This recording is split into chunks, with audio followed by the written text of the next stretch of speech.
United States, President Donald J. Trump.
That there's never been one like this. There's never been anything so conclusive. This was an amazing night, an amazing day. It's been an incredible period of time in our country's history. It's been sad in so many ways, but I think it's going to be inspiring because we're going to do something that, frankly, nobody's been able to do for a long time.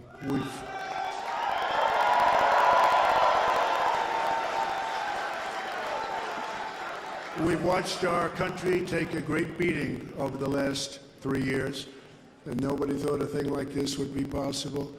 We wouldn't have Russia attacking Ukraine. We wouldn't have Israel being attacked. Iran, as you know, was broke. When I was running things, they were broke. They didn't have money for Hamas. They didn't have money for Hezbollah. We had no inflation. Inflation is destroying the middle class. It's destroying everything. Inflation, if you look back over the history, hundreds of years back, inflation is called a country buster, and that's what it's doing to our country. What's happened with inflation has been unbelievable. A lot of people say, a lot of experts have said the stock market's the only thing that's doing well, and that's doing well because our poll numbers are so much higher than Joe Biden's.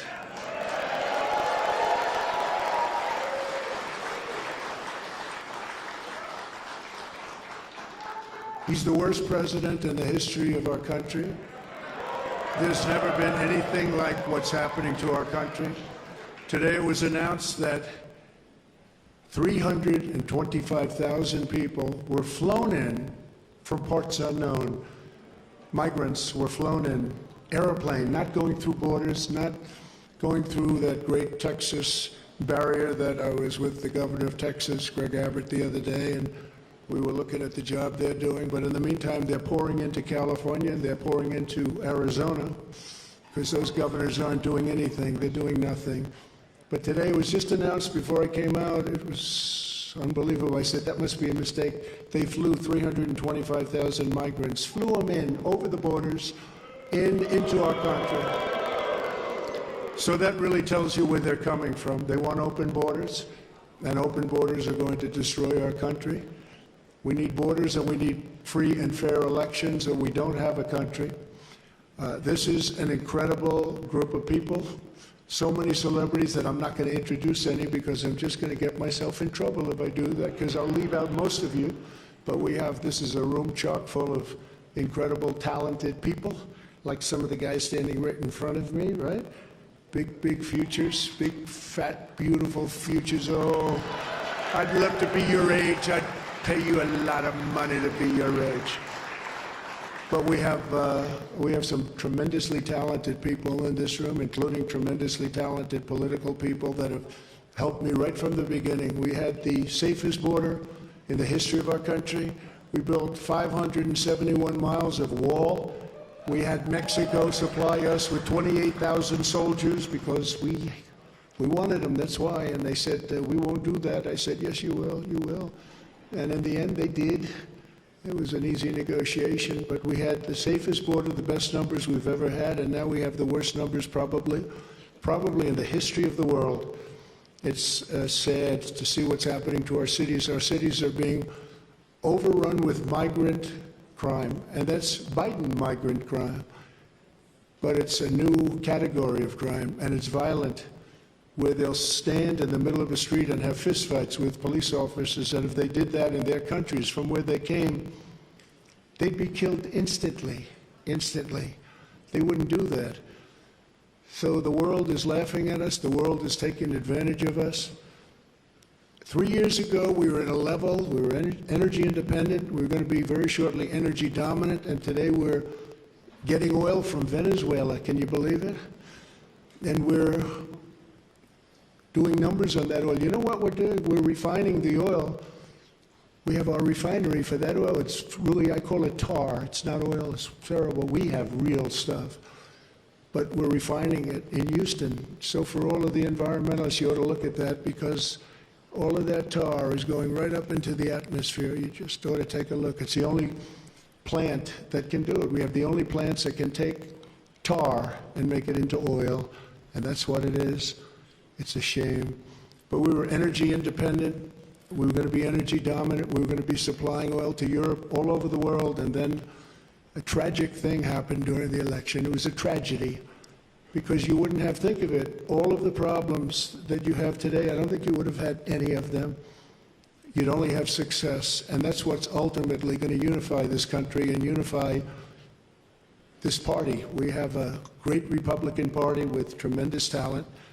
And we want to have unity, and we're going to have unity, and it's going to happen very quickly. And I have been saying lately, success will bring unity to our country, and it happened before. We had the best economy our country's ever had, and people were calling me that I would have said will never happen. It'll never happen. They wanted to get together, African American, Asian American, Hispanic American, women, men, people with diplomas from the best schools in the world, and people that didn't graduate from high school. Every single group was doing better than ever before, and it was a beautiful thing. Our country was coming together. Our country was coming together.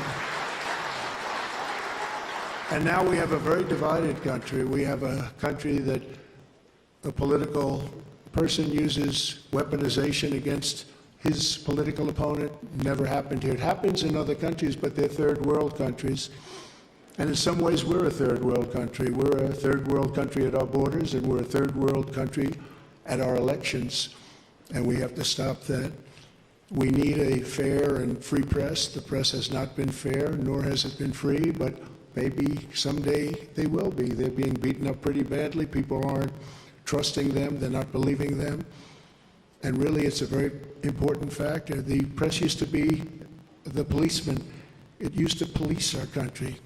Now nobody has confidence in them, and we have to get that confidence back. It's so important for the success of our country. So important.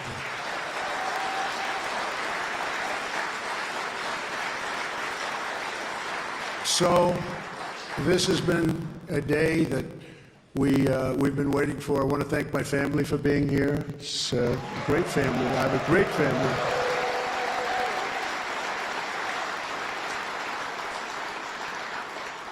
They've had it very easy since I decided to run for politics. They say, "Thanks a lot, Dad. We appreciate it."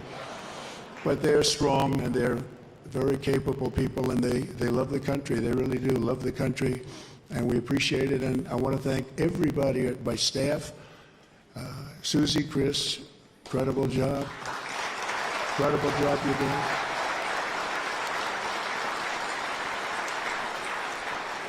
I read an article yesterday where it said this is one of the finest run campaigns that anybody has ever seen. That's pretty good, right? That's pretty good. It's really a statement. And we have no choice because November 5th is right around the corner.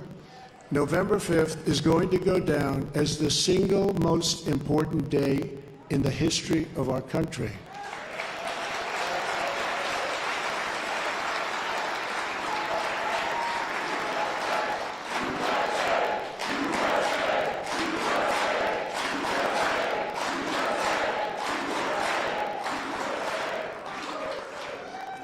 We're going to take it and we're going to make it like it should be, respected. Right now, we're not respected. Right now, our country is known as a joke. It's a joke. Other leaders who I speak to, other leaders can't believe what happened to us. Because 3 years ago, we were the most respected country anywhere in the world by far. We were doing things that nobody could believe. China was paying us billions and billions of dollars. In 25 years, they paid us nothing, zero, not 10 cents. I was getting billions of dollars, and they were happy about it, as happy as you can be. Of course, maybe there's reasons for things having happened, but they were not so happy with certain things, I guess, based on things that took place. But we were getting along with everybody. We were getting along, and we were respected by everybody, and we had no wars. Remember when I had the debate with Hillary Clinton? She said, look at him, look at that personality. He's going to cause wars. I said, no, my personality is going to keep us out of wars, and that's what happened.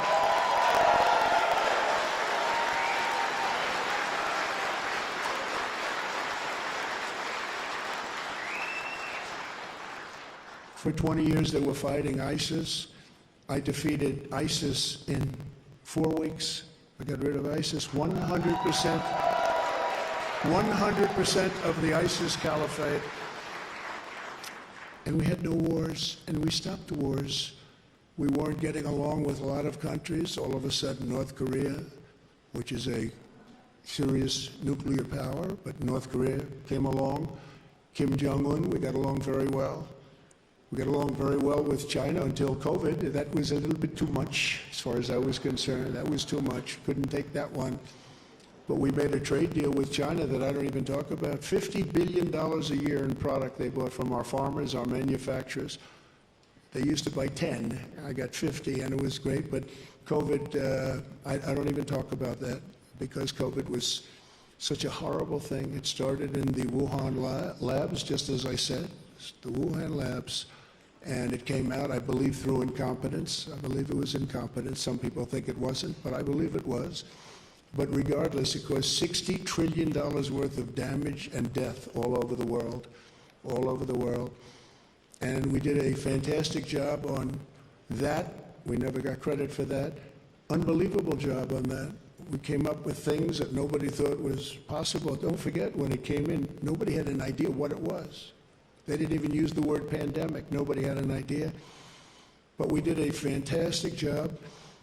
And we got a lot of credit for the economy, a lot of credit for our foreign policy. I think credit like nobody, very few people have gotten. And the press was very honest about it. They give us very high marks on foreign policy, the Abraham Accords, so many different things we did. But we never got the kind of due that we should have for the COVID, or as I call it affectionately, the Chinese virus, the China virus, which is a much more accurate term. And despite that, the stock market, when we turned it over, the stock market was higher than it was prior to COVID coming in. It was an amazing thing, and we did an amazing job, and we have so many people that worked on that, so many of the doctors, so many of the scientists that worked with us on that. It was really, really something. But there's never been an administration that had more success in so many different elements. We got the largest tax cuts in history. We have the largest regulation cuts in history. We rebuilt our military. And what happened, we rebuilt our entire military, and beautiful. We had jet fighters that were 53 years old, and we had all brand new jet fighters. And then after this other group of people that didn't know what they were doing, they took over, and we had that horrible surrender in Afghanistan. I call it a surrender. We took the soldiers out first.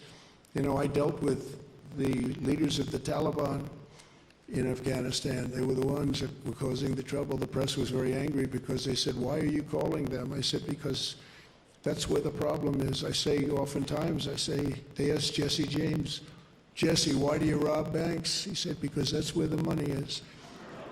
And I said, that's where the problem is with the Taliban. And I spoke to Abdul. He's still the leader. Believe it or not, he's really the leader of Afghanistan, but he's the leader of the Taliban, a rough group. I say, don't ever shoot our soldiers again. Don't ever do it. Very interesting what happened is that, we were having, during the Obama administration, previously, they were shooting a lot of our soldiers, and I let them know. I said, don't ever, ever let that happen. I said in a rather nasty fashion. We don't have to go into it tonight. For 18 months, we lost nobody in Afghanistan.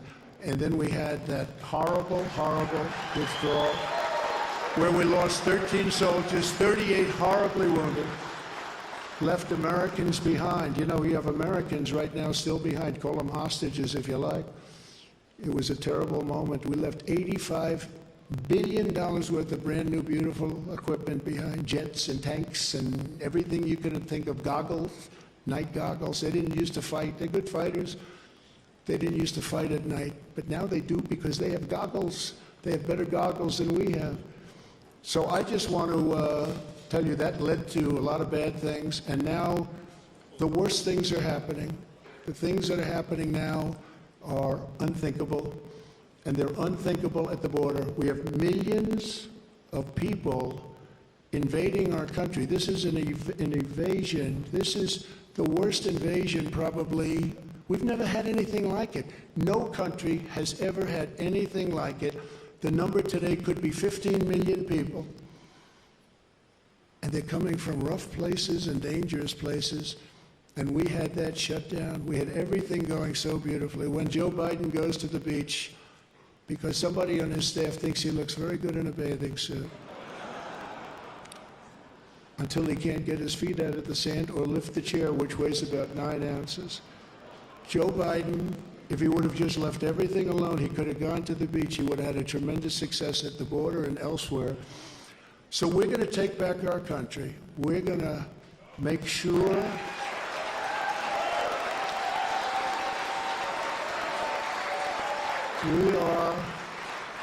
we are going to do it right. We're going to have the greatest economy ever in the history of our country. We're going to top what we did.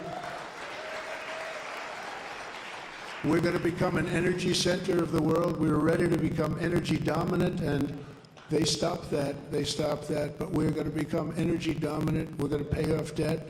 We're going to do things that nobody thought was possible. You know, we hadn't done our second phase of the tax cuts. When we did the tax cuts, the Democrats fought us very hard. And now they say, well, I guess that was pretty good because we took in much more revenues after we cut taxes. And then we did all of those regulation cuts, and people were working, and everybody was happy, and we were all proud of our country. But we're going to win this election because we have no choice. If we lose the election, we're not going to have a country left.